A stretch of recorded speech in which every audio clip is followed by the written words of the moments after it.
ಉಡಾಯಿಸೋ ಖಾರ ಬಣ್ಣ ರುಚಿಯನ್ನು ನೀಡುತ್ತದೆ. ಮೆಣಸಿನ ಪುಡಿ ಚಿಂದಿ ಉಡಾಯಿಸೋ ಖಾರ ಬಣ್ಣ ರುಚಿ.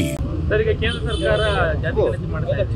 ಗಣತಿ ಮಾಡುವಂತ ಸಂದರ್ಭದಲ್ಲಿ ರಾಜ್ಯ ಸರ್ಕಾರ ಮತ್ತೊಂದು ಸರಿ ಮಾಡಬೇಕು ಅಂತ ಹೋಗ್ತಾ ಇದೆ. ಈಗ ಬಹಳ ಸ್ಪಷ್ಟವಾಗಿ ನಮ್ಮ ಪಕ್ಷದ ಎಲ್ಲ ನಾಯಕರು ಮತ್ತು ನಾವು ಕೂಡ ಇದ್ರ ಬಗ್ಗೆ ಮಾತಾಡಿದೀವಿ.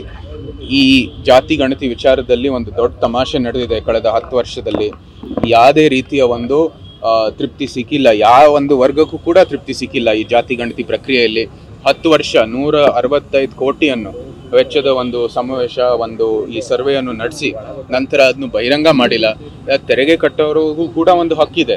ನೀವು ತೆರಿಗೆ ಹಣವನ್ನು ಬಳಸಿ ಇದು ಒಂದು ಸರ್ವೆಯನ್ನು ಮಾಡಿದ್ದೀರಾ, ಅದನ್ನ ಬಹಿರಂಗ ಮಾಡದೇನೆ ಆ ಕಾಂತರಾಜು ವರದಿ ನಮ್ಗೆ ಸಿಕ್ಕೇ ಇಲ್ಲ ಅಂತ ಹೇಳಿ ಇನ್ನೊಂದು ವರದಿ ಅಂದಾಜು ಮೇಲೆ ಮಾಡಿ ನಂತರ ಅದನ್ನ ನಿಮ್ಮ ಕೇಂದ್ರದ ವರಿಷ್ಠರು ತಿರಸ್ಕಾರ ಮಾಡಿ ಅದನ್ನ ಕಸದ ಪುಟ್ಟಿಗೆ ಹಾಕಿದ್ದೀರಾ. ಇದು ಒಂದು ದೊಡ್ಡ ತಮಾಷೆ. ಇಲ್ಲಿ ರಾಜ್ಯ ಸರ್ಕಾರಕ್ಕೆ, ಈ ಕರೆಂಟ್ ಕಾಂಗ್ರೆಸ್ ಸರ್ಕಾರಕ್ಕೆ ಈ ಒಂದು ಜಾತಿ ಗಣತಿ ಮಾಡುವಂಥದ್ದು ಯೋಗ್ಯತೆಯೇ ಇಲ್ಲ. ಅವ್ರಿಗೆ ಈ ಒಂದು ಸಾಮರ್ಥ್ಯ ಏನು ಬೇಕಾಗಿದೆ ಅದು ಕೂಡ ಇಲ್ಲ. ಮತ್ತು ಪ್ರಸ್ತುತ ಇವತ್ತು ಸಮ್ಮರ್ ಹಾಲಿಡೇಸ್ ಮುಗ್ದಿದೆ. ಶಿಕ್ಷಕರು ಎಲ್ಲಿ ನಮಗೆ ಬೇಕಾಗಿರ್ತಕ್ಕಂಥ ಅಧಿಕಾರಿಗಳು ಬೇರೆ ಬೇರೆ ಕೆಲಸದಲ್ಲಿ ಆಗಲೇ ಬ್ಯುಸಿಯಾಗಿದ್ದಾರೆ. ಇದೆಲ್ಲನೂ ಕೂಡ ನಾವು ನೋಡಿದ್ರೆ ಅವ್ರು ಏನು ಈ ಜಾತಿ ಗಣತಿ ಮಾಡೋ ಅವಶ್ಯಕತೆ ಇಲ್ಲ. ಸಂವಿಧಾನದ ದೃಷ್ಟಿಯಲ್ಲಿ ಕೇಂದ್ರಕ್ಕೆ ಮಾನ್ಯತೆ ಇದೆ.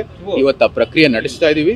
ಎಲ್ಲ ವರ್ಗಕ್ಕೂ ಕೂಡ ಇವತ್ತು ಒಂದು ಒಳ್ಳೆ ಭವಿಷ್ಯ ರೂಪಿಸುವುದರಲ್ಲಿ ಈ ಸಮಾವೇಶ, ಈ ಜಾತಿ ಗಣತಿಯನ್ನು ನಡೆಸಿ ನಮ್ಮ ಪ್ರಧಾನಮಂತ್ರಿಯನ್ನು ಒಂದು ಒಳ್ಳೆ ವ್ಯವಸ್ಥೆಯನ್ನು ಸೃಷ್ಟಿ ಮಾಡ್ತಾರೆ ಅಂತ ಸಂಪೂರ್ಣವಾದಂಥ ವ್ಯವಸ್ಥೆ.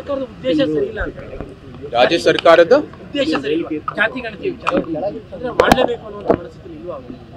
ಅವ್ರು ಮಾಡಲೇಬೇಕೋ ಇಲ್ವೋ ಅಂತ ಇದು ಪ್ರಶ್ನೆ ಅಲ್ಲ. ಅವ್ರಿಗೆ ಇದು ಮಾಡೋ ಅವಶ್ಯಕತೆ ಇಲ್ಲ. ಈ ಕೇಂದ್ರ ಸರ್ಕಾರ ಸಂವಿಧಾನದ ದೃಷ್ಟಿಯಲ್ಲಿ ಅವ್ರಿಗೆ ಮಾನ್ಯತೆ ಇದೆ.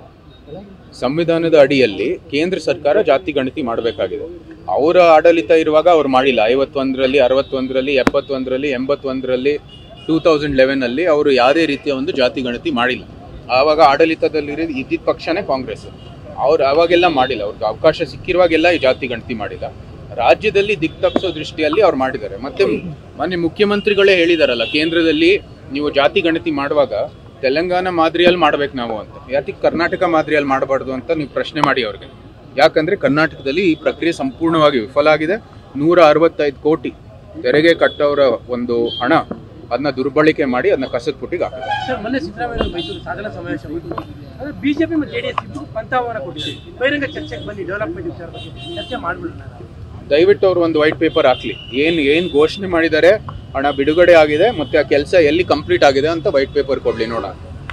Thank you.